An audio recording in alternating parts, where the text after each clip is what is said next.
Alors bonjour Daniel Saint-Amont. Bonjour. Voilà, alors pour ceux qui ne vous connaîtraient pas, vous êtes finalement assez connu puisque vous avez participé à des projets comme le Coup de Sirocco ou le Grand Pardon. C'était en tant que quoi? C'était en tant que co-scénariste d'Alexandre Arcadi. Et d'ailleurs, on doit sortir un film, son prochain film que j'ai également coécrit, qui s'appelle Ce que le jour doit à la nuit, et qui sortira courant septembre, inspiré d'un roman de Yasmina Khadra qui porte le même titre. Voilà, et alors justement, vous parlez pas, pas mal de l'Algérie, disons, et vous aviez écrit en 2002 un livre, un roman d'anticipation qui s'appelle Le jour de l'Aïd, qui était sorti aux éditions Plomb, et qui nous plongeait dans une France, vous situiez l'action en 2008. Est-ce que vous pouvez raconter un peu l'histoire? Oui, ben c'est extrêmement troublant comme similitude. Ce que j'ai imaginé il y a 10 ans, à un début maintenant d'application, c'était un groupe donc de gens qui étaient plutôt des Algériens qui décidaient de faire un abcès de fixation sur une ville extrêmement cosmopolite comme les Marseille. Et de ce point de fixation, là, ils proclamaient, eux, la première république islamique de France. Donc c'était franchement, à l'époque, c'était en 2000, je l'ai écrit en 2002, donc c'était franchement une anticipation, mais c'est vrai que quand je vois ce qui se passe aujourd'hui avec ce type qui est retranché dans un immeuble, on ne sait pas à l'heure où on parle, qu'est-ce qu'il est en train de faire, est-ce qu'il est en train de piéger l'immeuble, est-ce qu'il va sortir les mains en l'air, ce qui m'étonnerait réellement si c'est vraiment, comme il le prétend, un djihadiste. Donc on peut s'attendre à tout, et ça suit, si vous voulez, quasiment chapitre par chapitre, le roman donc, que j'avais imaginé. Alors oui, précisons qu'on enregistre le 21 mars et qu'il est 17h20. Mais effectivement, moi qui ai eu la chance de lire votre livre, donc il proclame cette République islamique en fait dans un immeuble. C'est ça. C'est ça? Il attire les forces de l'ordre, il attire le GIGN. D'abord le RAID, mais le RAID est jugé insuffisant.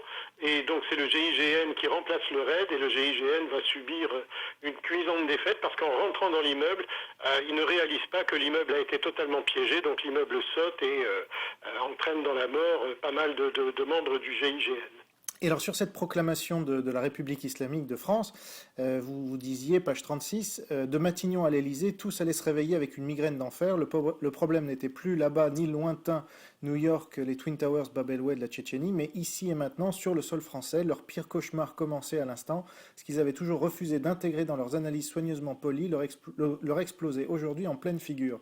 Vous avez vu juste?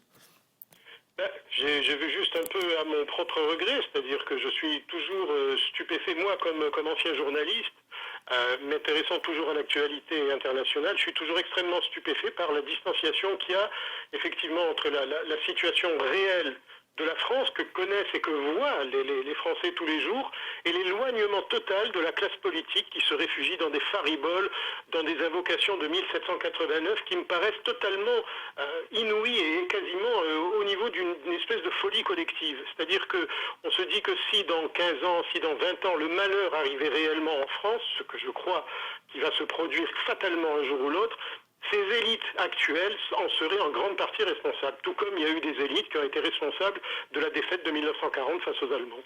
Et donc, vous comparez les réactions des politiques actuels avec ceux que vous faisiez parler dans votre roman? Ceux que je faisais parler dans mon roman avaient l'air aussi stupéfaits que ceux qu'on voit aujourd'hui, malheureusement. Je les ai sous les yeux. J'ai le ministre de l'Intérieur, j'ai le président de la République, j'ai les candidats à la présidentielle. Et c'est vrai qu'on se dit, mais dans quel monde vivent-ils? Où est-ce qu'ils prennent un jour le RER? Est-ce que ces gens vont dans la rue et sont au contact des citoyens? Est-ce qu'ils écoutent parler les citoyens dans la rue? Est-ce qu'ils sont au courant de ce qui se passe dans leur propre pays? On commence à en douter quand on voit qu'il y a un pauvre gars apparemment solitaire, qui réussit à avoir une Kalachnikov, qui réussit à avoir des explosifs, on se dit mais enfin, on ne peut qu'être vraiment, réellement effrayé par la situation actuelle.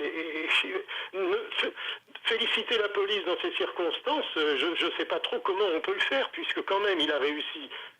Cet abominable individu a tué des enfants, a tué des militaires, etc., avec ses armes, sans que personne n'ait pu anticiper ce geste.